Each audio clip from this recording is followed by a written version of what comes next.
तो hello students, welcome to Kaushal IAS. तो जैसा कि मैंने क्लास 1 जो लिया था, जो हमारा न्यू ईयर का रेजोल्यूशन था कि हम अब सारे टॉपिक्स पे सारे सब्जेक्ट्स का हम एक स्टैटिक का जो पोर्शन है उसके लिए हम क्लास वाइज आपके लिए वीडियो लेके आएंगे, ताकि आपका जो ओपीएससी और यूपीएससी है ना, आईएएस या ओएएस के एग्जामिनेशन में इकोनॉमिक्स, ज्योग्राफी, हिस्ट्री आपको हम दे पाए, अच्छा मटेरियल प्रोवाइड कर पाए, अच्छा गाइडेंस दे पाए। ठीक है, तो यही रेजोल्यूशन के साथ मैंने स्टार्ट किया था इकोनॉमिक्स का।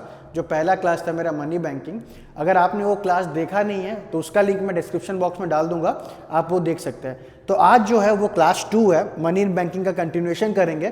तो बच्चों, पहला क्लास में हम लोग क्या पढ़े थे, मैं थोड़ा एक ब्रीफ रिकैप दे देता हूँ ना। तो पहला क्लास में हम पढ़े थे आपका मनी का फंक्शन पढ़े थे, जो 4 फंक्शन होता है। उसके बाद हम पढ़े थे मनी का क्या क्या टाइप होता है ना। जैसे मनी का इकोनॉमिक्स टर्म में मनी तो एक लेमन लैंग्वेज हो गया ना, तो कोई भी नॉर्मल इंसान मनी पैसा है जो बोलता है, बट इकोनॉमिक्स में इसके 3-4 टर्म होते हैं। जैसे कि पहला हमने पढ़ा था क्या, लीगल टेंडर। लीगल टेंडर क्या होता है, फिर हमने पढ़ा limited legal tender, unlimited legal tender. ठीक है, उसके बाद हमने पढ़ा फिएट मनी। ठीक है, व्हाट इज फिएट मनी। फिर उसके बाद हमने पढ़ा फंजिबल टोकन। तो ये जो मनी का फंक्शन के साथ साथ हम डिफरेंट जो मनी का अदर इकोनॉमिक्स टर्म से नाम है उसको हमने अच्छे से कवर किया था, जो मैंने क्लास 1 का जो इकोनॉमिक्स कर रखा था। ठीक है, तो आज क्लास 2 है, आज थोड़ा इसके आगे बढ़ते हैं। ठीक है, ध्यान से वीडियो देखिए, आपके आने वाले जो भी सिविल सर्विस एग्जामिनेशन में इकोनॉमिक्स का बहुत हेल्प करने वाला है। ठीक है, अगर वीडियो आपको अच्छा लगा होगा तो प्लीज़ उसको लाइक करिएगा, शेयर करिएगा, मोटिवेट करिए हम, ताकि हम आपको इस तरह के हाई क्वालिटी कंटेंट वाला वीडियो पहुंचा पाए। तो आज जो बच्चों पढ़ेंगे हम, वो टॉपिक है आपका मनी सप्लाई। ठीक है, तो मनी सप्लाई क्या होता है थोड़ा उसको देखते हैं हम लोग। मनी सप्लाई,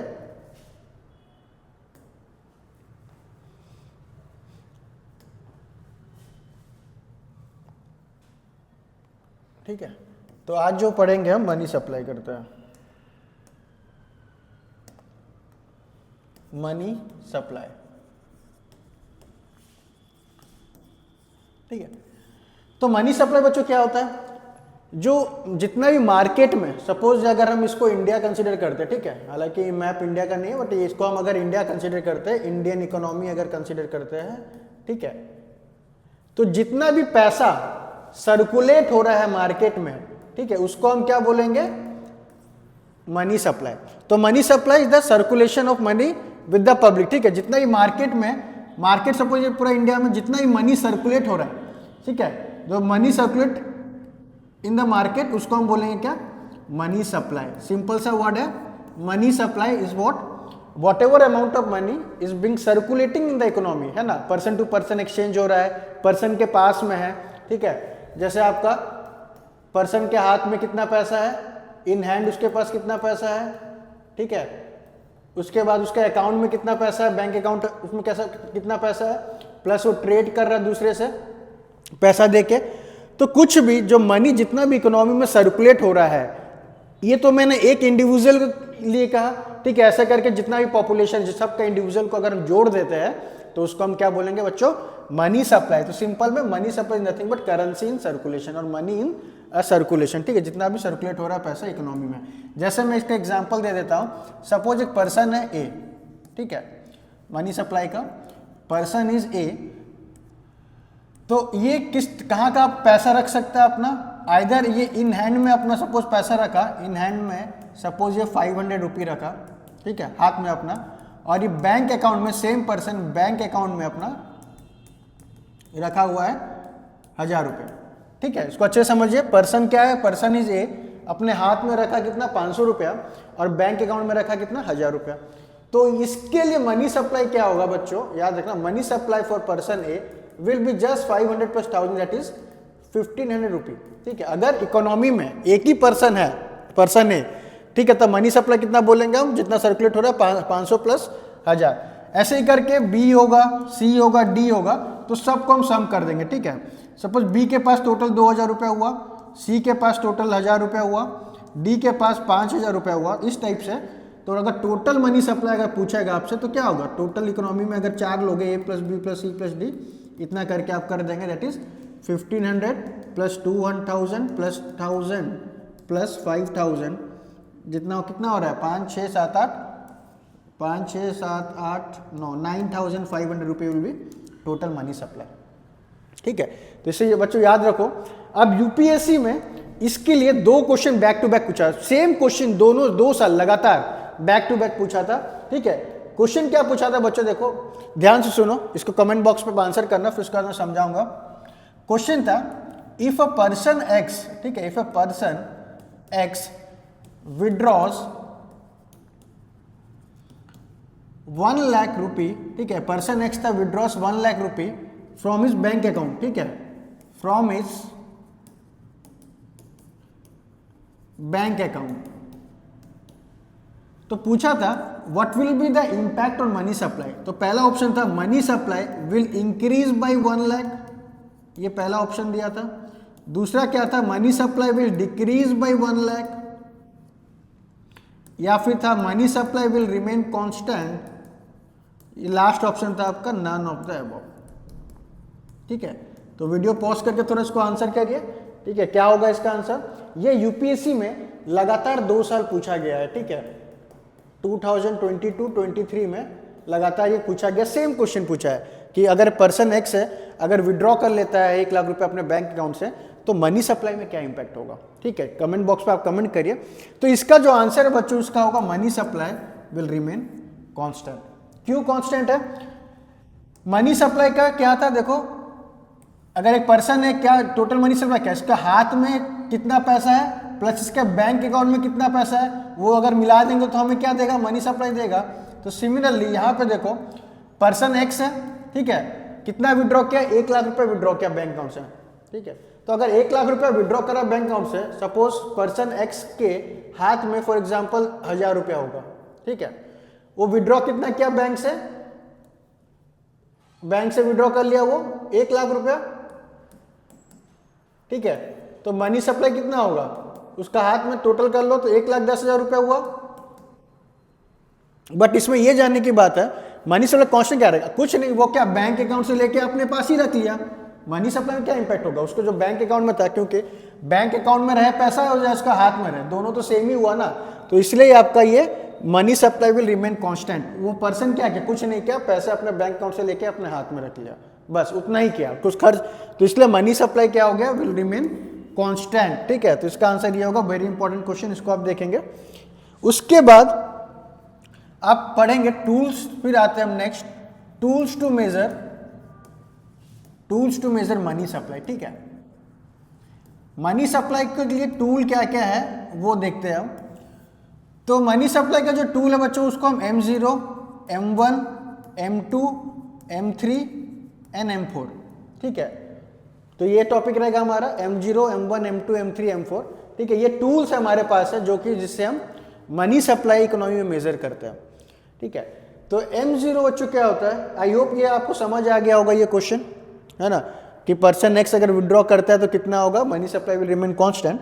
अब ये कैसे मेजर करना है, ये हमारे पास ये टूल है हमारे पास। ठीक है, M0, M1, M2, M3, M4, these are the tools available with us to measure money supply in the market, कितना मार्केट में सर्कुलेट हो रहा है पैसा उसका। ठीक है, तो M0 को हम बच्चों क्या बोलते हैं, इसका अदर नेम भी है, इसको बोलते हैं हम बेस मनी।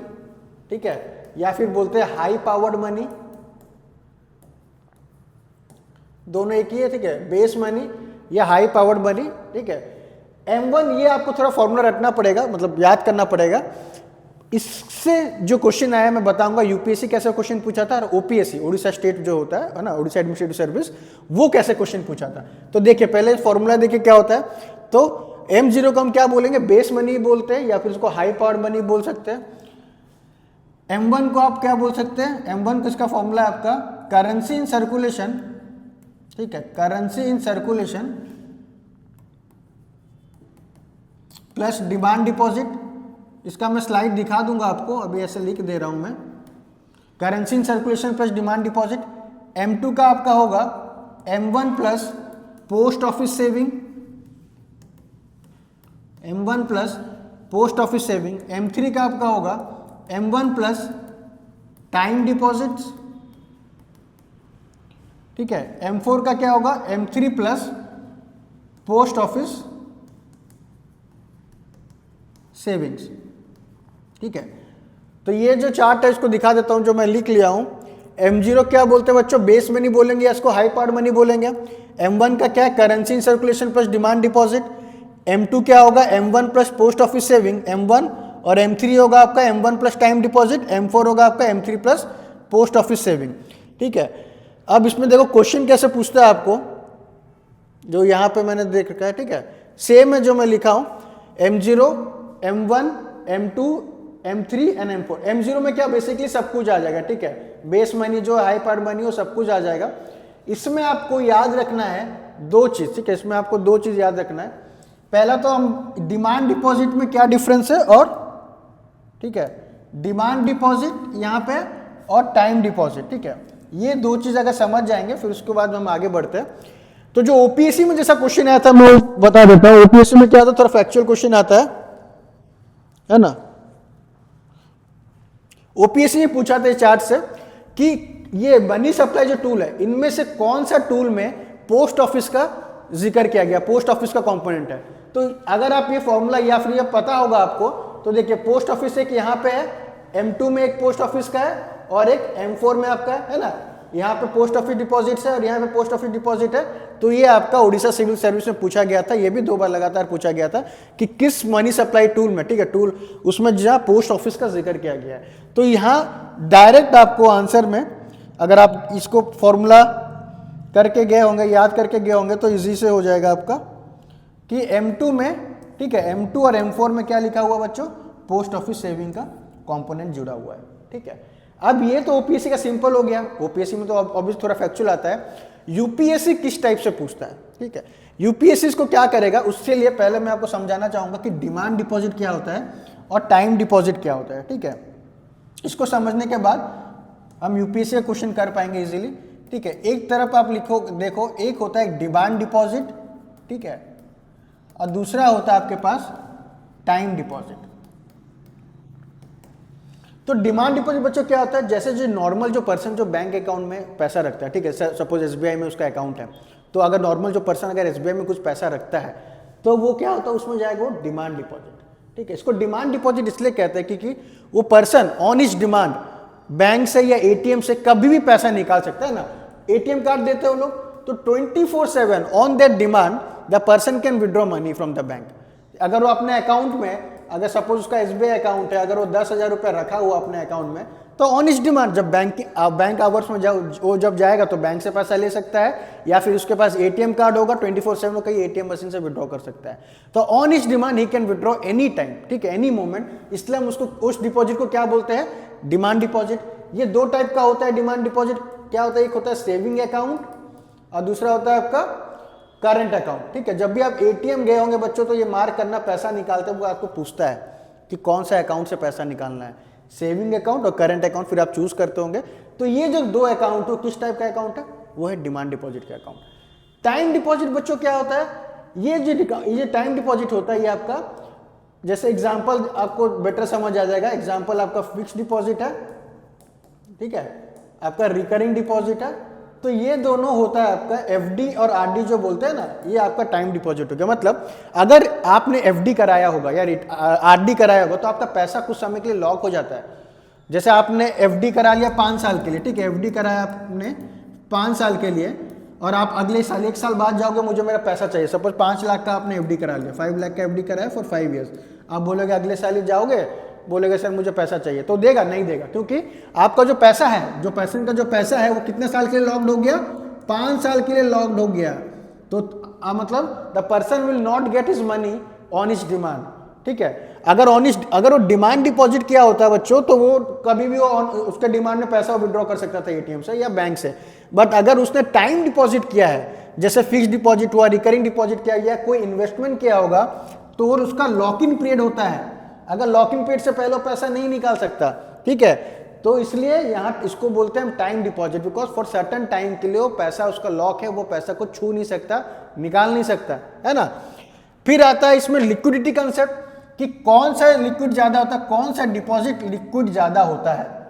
ठीक है, तो इनमें से लिक्विड मतलब क्या, any asset which can be converted into cash.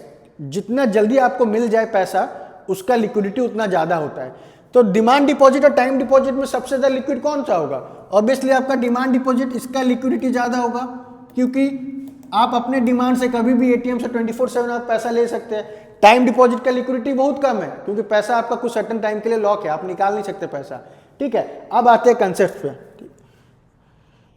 कि यूपीएससी कैसे पूछता है। जैसे मैंने ओपीएससी का बता दिया आपको, ओपीएससी सिंपल पूछ लिया कि पोस्ट ऑफिस में जो कंपोनेंट है किस मॉनिटरी टूल्स में पाया जाता है, मनी सप्लाई टूल्स में पाया जाता है। अब यहां पे थोड़ा घुसते यूपीएससी, देखिए तो यहां पे अगर मैं देखूं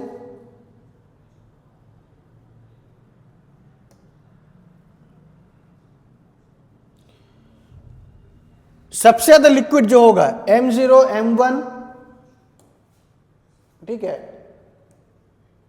सबसे ज्यादा जो लिक्विड होगा, लिक्विड कौन सा होगा कंपोनेंट देखो तो मैं M0 M1 M2 M3 M4 में सबसे ज्यादा लिक्विडिटी किसका होगा?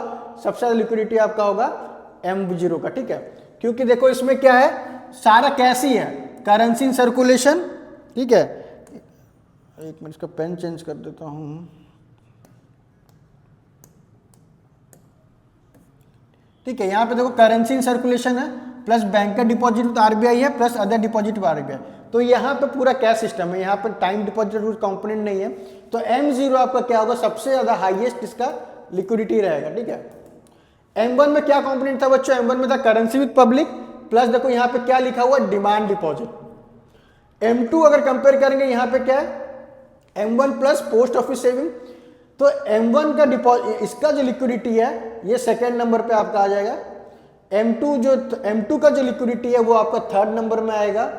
M3 का आपका लिक्विडिटी फोर्थ नंबर में आ जाएगा। M4 सबसे ज्यादा, सबसे कम लिक्विड होगा। क्यों? देखो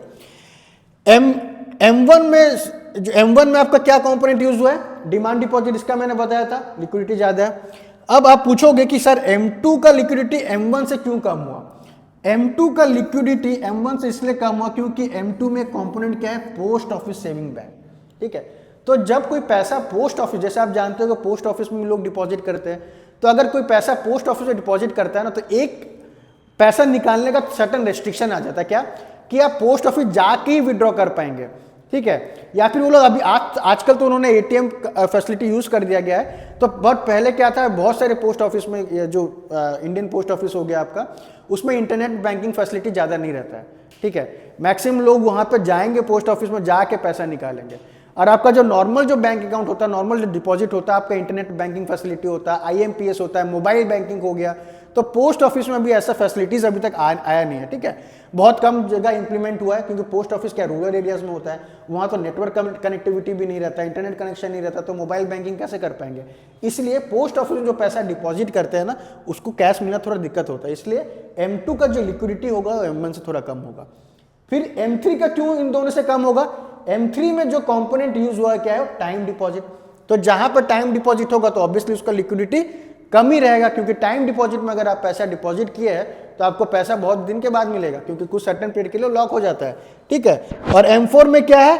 M4 सबसे लीस्ट लिक्विडिटी होगा क्योंकि इसमें M3 का कंपोनेंट है, M3 प्लस M4, इसमें M3 का कंपोनेंट है, मतलब टाइम डिपॉजिट भी है और पोस्ट ऑफिस सेविंग भी है। तो टाइम डिपॉजिट और पोस्ट ऑफिस सेविंग मतलब सबसे लीस्ट लिक्विडिटी होगा। टाइम डिपॉजिट के लिए आपके सर्टेन पीरियड के लिए पैसा लॉक हो जाता है, पोस्ट ऑफिस सेविंग में पैसा निकालना थोड़ा मुश्किल हो जाता है। ठीक है, अगर आप पोस्ट ऑफिस में डिपॉजिट किए होंगे और नॉर्मल कोई कमर्शियल बैंक में डिपॉजिट किए होंगे, तो कमर्शियल बैंक आपको बहुत तरह के फैसिलिटी देता है कि आप विड्रॉ कर पाए पैसा, इवन मोबाइल से मोबाइल ट्रांसफर कर पाए, बट पोस्ट ऑफिस में ऐसा कुछ सुविधा आपको दिया नहीं गया है। तो इसी वजह से हम इसको देखते हैं, है ना, M0 M1 एंड M2 को, ठीक है, ये M0 M1 एंड M2 को हम बोलते हैं क्या? Narrow money. कल मैंने बताया था लास्ट में क्लोज करने के बाद हम आज क्या पढ़ेंगे? नैरो मनी और ब्रॉड मनी। तो M0 M1 एंड M2 को हम क्या बोलते हैं? Narrow money. क्यों? क्योंकि इसका लिक्विडिटी बहुत कम होता है, सॉरी ज्यादा होता है। ठीक है, नैरो मनी मतलब क्या? इसका लिक्विडिटी ज्यादा होगा। पतले लोग ऐसे याद कर सकते हो, नैरो जो पतले लोग होते हैं उनका फ्लो कहीं भी घुस जाएंगे, छोटा सा भी अगर गली होगा, रास्ता होगा तो कहीं भी घुस सकते हैं, क्योंकि उनको लिक्विडिटी में प्रॉब्लम नहीं होगा, तो आराम से बह जाएंगे। तो M0 M1 M2 क्या इसको बोलते हैं? Narrow money. नैरो मनी क्यों बोलते हैं? क्योंकि उसका लिक्विडिटी बहुत ज्यादा होता है। ठीक है, और M3 एंड M4 को बच्चों क्या बोलेंगे? इसको हम बोलेंगे ब्रॉड मनी। ब्रॉड मनी क्यों बोलते हैं? क्योंकि इसका लिक्विडिटी, मोटे लोग हैं, हेवी अमाउंट सोच लो तो इसका लिक्विडिटी बहुत कम है, ये लोग इजीली लिक्विड मतलब पास नहीं कर पाएंगे, फ्लो नहीं कर पाएंगे, ठीक है। तो M3 and M4 they are known as broad money and M1 M0 M1 M2 they are known as narrow money, ठीक है। नाउ यूपीएससी कैसे क्वेश्चन पूछता है उसका देख लेते हैं इस पे। तो ये आप कमेंट बॉक्स में कमेंट करके मुझे जरूर आंसर करिए। Arrange the following money supply tool, ठीक है, arrange the following money supply tool in decreasing order of liquidity, समझ गए। तो दिया रहेगा आपको M0 M1 M2 M3 and M4, इसको आप अरेंज करो, कमेंट बॉक्स पे टाइप करो कि इसका आंसर क्या होगा, ठीक है। ये जो M0 M1 M2 M3 M4 होगा, इसको आप क्या करेंगे, डिक्रीजिंग ऑर्डर ऑफ लिक्विडिटी, सबसे पहले आप रखेंगे जिसका लिक्विडिटी सबसे ज्यादा होगा और सबसे लास्ट में रखेंगे जिसका लिक्विडिटी सबसे कम होगा, ठीक है। तो होप आपका जो broad money, narrow money, money supply and tools to measure money supply का कंसेप्ट क्लियर होगा। कुछ भी बच्चों डाउट होगा तो प्लीज इस वीडियो कमेंट पे जो डिस्क्रिप्शन जो कमेंट बॉक्स है उस पर आप कमेंट करिए, मैं उस पर जरूर रिप्लाई करूंगा, ठीक है। तो मिलते हैं आपसे नेक्स्ट क्लास में, और प्लीज वीडियो को लाइक करिए, सब्सक्राइब करिए, शेयर करिए और कमेंट बॉक्स पर जरूर कमेंट करिए आपको कैसा ये वीडियो लगा। थैंक यू सो मच, मिलते हैं नेक्स्ट क्लास में।